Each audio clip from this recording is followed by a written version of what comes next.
மின்சார வாரியத்தில் கீழ் மட்டத்தில் இருக்கக்கூடிய ஆரம்ப கட்ட பணியிடங்கள் மட்டும் 46,000 காலி பணிகள் இருக்கு. ஹெல்பர் ஒயர்மெண்ட் இப்போ சொல்கிறேன் பாருங்க, கீழே பில்லரில் டிரான்ஸ்ஃபார்மரில் இதெல்லாம் சரி பண்ணி ரெஸ்டோர் பண்ணக்கூடிய இடங்கள் மட்டுமே 46,000 காலி பணிகள் தமிழ்நாடு முழுக்க இருக்கு. அதெல்லாம் ஸ்பெசிஃபிக்காக சென்னையில் மட்டுமே 80% வேக்கண்ட், 80% வேக்கண்ட்.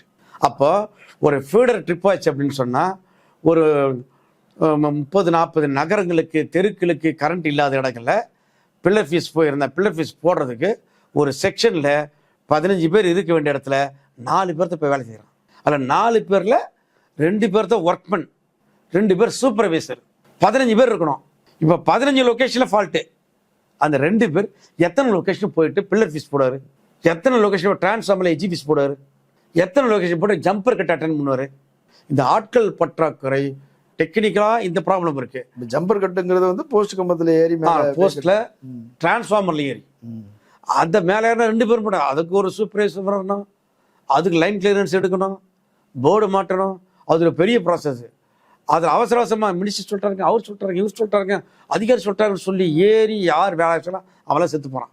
இந்த மாதிரி செத்து போனவங்க கடந்த 4 ஆண்டுகளில் மட்டுமே கிட்டத்தட்ட ஒரு 1300-400 பேர் செத்து போயிருக்கிறா.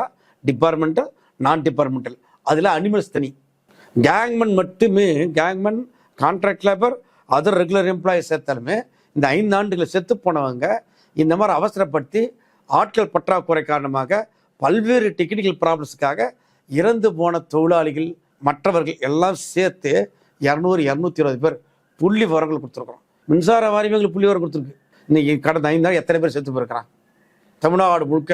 இது நாங்கள் அரசாங்கத்துக்கு நாலேஜ் கொண்டு போயிருக்கோம், மின்துறை அமைச்சருக்கு நாலேஜ் கடந்த காலத்துக்கு கொண்டு போயிருக்கோம், வாரிய தலைவர் நாலேஜ் கொண்டு போயிருக்கோம். இந்த அடிப்படையான விஷயத்தை சரி பண்ணாமல் நுகர்வோருக்கு எப்படி தடையில்லாத மின்சாரத்தை கொடுக்க முடியும்? தடை ஏற்பட்டு அந்த தடை எப்படி சரி பண்ண முடியும்? வேலை செய்த ஆள் விடல, வேலை செய்கிற ஆட்கள் கொடுங்கன்னு கேட்குறோம், தொடர்ந்து ஃபைட் அடிக்கிறோம். ஆனால் இந்த சம்மரில் படுமோசம், ஆனால் மோசம் படு மோசம்.